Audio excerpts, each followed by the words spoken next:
Hey guys, today I'm here on a Central Otago high country lake in mid-February chasing cicada munchers. So, we've had a couple of days of cool weather and quite a bit of rain of course, so things are a little bit cooler around, although we do have plenty of cicada in the tussocks and plenty of cicada on the wing. However, it's pretty quiet on the lake, we're not seeing any rises, I've just seen a couple of fish cruising the edges, so we're changing our tactics. One, you can sit and wait till it warms up until the wind drifts or wind swings, or B, you can fish a woolly bugger, or you can move around with a dry dropper, just dropping it, leaving it for 20 seconds or so, picking it up, moving along, dropping it, try and find those fish that are looking for those reactive eats. Personally, I've gone to a smaller arm of the lake here, a little bit shallower. I'm expecting fish cruising, and I've gone for a little small size 12 woolly bugger, casting and fast stripping to cover water and excite fish. We'll see how we go. Bays with nice solid points out through there are often hot spots because any fish that are cruising these edges here or out about rod length, 2 rod lengths or 7 rod lengths are going to have to congregate or pass that point. So I'm working my way towards that slowly with a lightly weighted woolly bugger, allowing me to fish the shallows, also count down a little bit more in slightly deeper water. I've seen the odd occasional rise, and by picking up and quickly firing out a rod length or 2 ahead of it and stripping, attracting the fish to the drop, have accounted for a couple of decent hookups. The temperature's still staying cool, that breeze is still just chilling things down a wee bit, yet there's still a cicada in the air. Not too many on the water, but that may come. So still not a lot of rises or insects on the water. Water temperature is a little bit cooler following the southerlies the last few days. However, there are still plenty of fish feeding. And by working woolly buggers and small nymphs, I've actually been getting quite a bit of success. So in cooler water temperatures, the fish will often stay a bit deeper and are less likely to chase a fast moving fly. Same with dead calm temperatures, by the way. So what I'm doing is I'm pitching up my woolly bugger, keeping in touch while it slowly sinks to depth, and then using a short, slow retrieve. That seems to be hitting. Now in warmer water temperatures, warmer surface temperatures, when the fish often don't spend a lot of time in the shallows, they will still make quick forays in to hunt for food and shoot back out. That's when a fast retrieve will often hit these fish. The same applies in quite choppy water. A fast retrieve catches the eye and often hits those fish and incites them to eat. Okay, so they're certainly feeding subsurface. I've gone to a team of woolly buggers. I'm still using my floating line as I want to be able to cover the shallows. I want to be able to cover the depths a little bit more by waiting and counting down my flies to sink a bit deeper. But what I also want to do is have the ability to change over quickly if they do start feeding on top.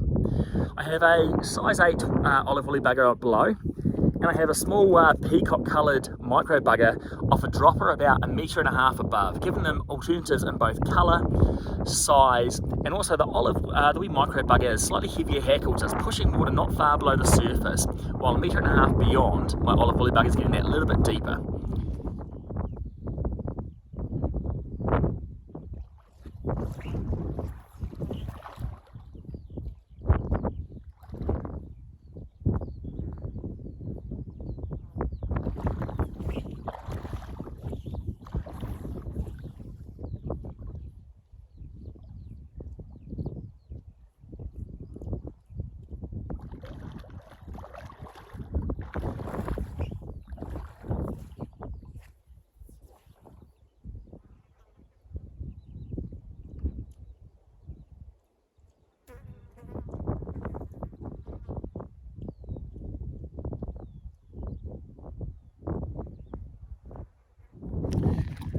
Okay, moving around the lee of the point, I've got some shallower water through there, and I have had a couple of hits on a faster retrieve. So with my 2 woolly bugger combo, you notice I'm fishing it quite fast, pitching along slightly upwind, and I'm stripping it back the moment it hits. Pitching, moving along, pitching, stripping, moving along, covering water, covering ground to find out where these fish are cruising their beats. Brown trout will cruise their own individual beats, so the further you travel, the more beats you cross, the more fish you're likely to cross. If you start hitting them, slow down. It could be a very productive area. Now you see just out here, I've got a bit of a seam where the slower moving water meets that wind pushed water through there. I'm going to work my way up along that, and then as I move into this bay, we're going to get into some slightly deeper, slightly more shallow sloping water. I'm going to go a little bit slower and see if I can see anything moving through there, and if so, I'm going to go for a dry dropper, maybe not a cicada just yet, but maybe a small flush floating blowfly with an unweighted damsel or unweighted midge, or black and peacock pattern beneath. Watch the birds as well. They'll be picking up cicada and hunting them just as much as the trout are. So when bird activity increases, especially close into a shoreline, get yourself there, chances are the fish will start hunting them shortly too.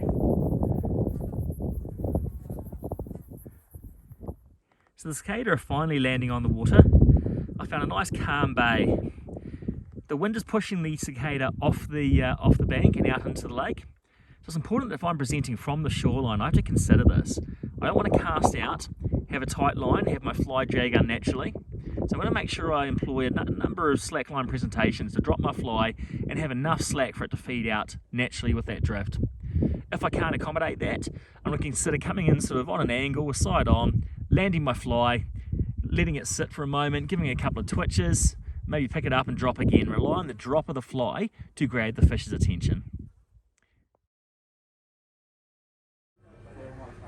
Dunedin Hunting and Fishing are positioned 2 hours from the Central Otago high country rivers and lakes, as well as the technical trout streams of Southland, the South Otago small streams, and of course our Otago coastal rivers.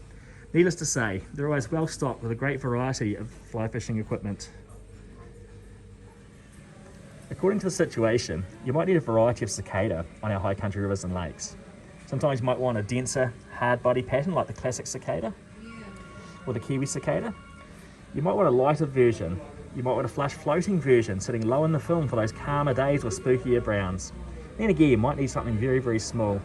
A micro hopper, green, in size 14, it comes in handy on those days where the fish are just a little bit on edge.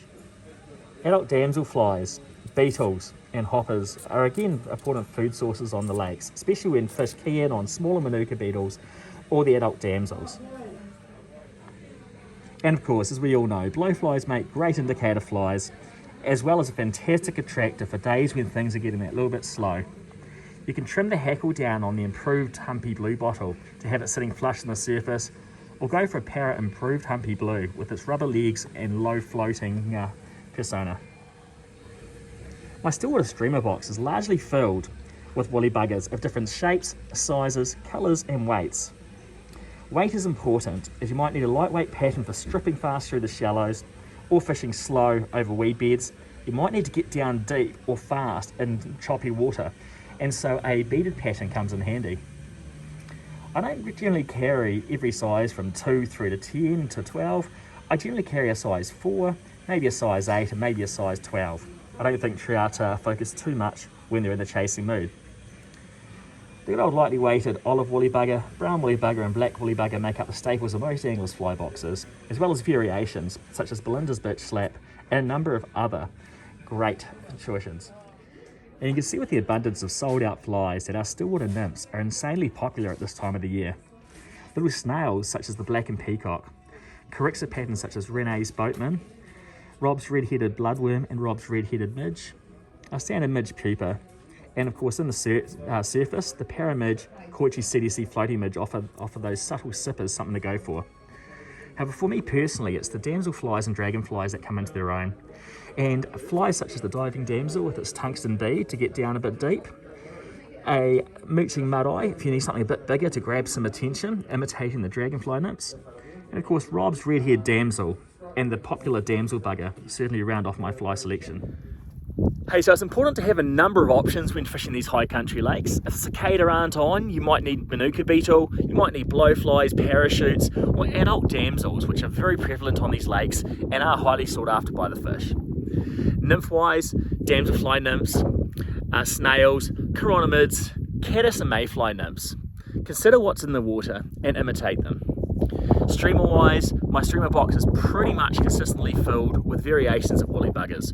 Longer tails for a lot more movement with shorter bodies, standard ties, smaller patterns, larger patterns, a number of different colourways, although predominantly black, brown, olive and variations of them all, and the occasional very bright streamer just for casting, stripping and hoping.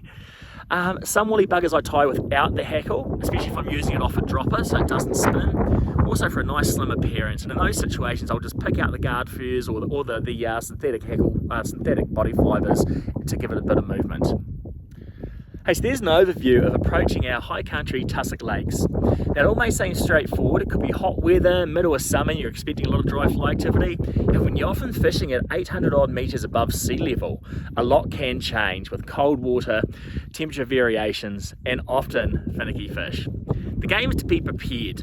Understand your still water, know what to look for in regards to points, drop-offs, rocky beaches for bullies and the likes, silty shallows for your chironomids, and of course weed beds for the majority of other things. Understand the drifts, the wind lines, and also the flies that you may need for your day. Hey, I'm Chris Dore, and I hope this helps you get out there and enjoy the remainder of summer. Cheers.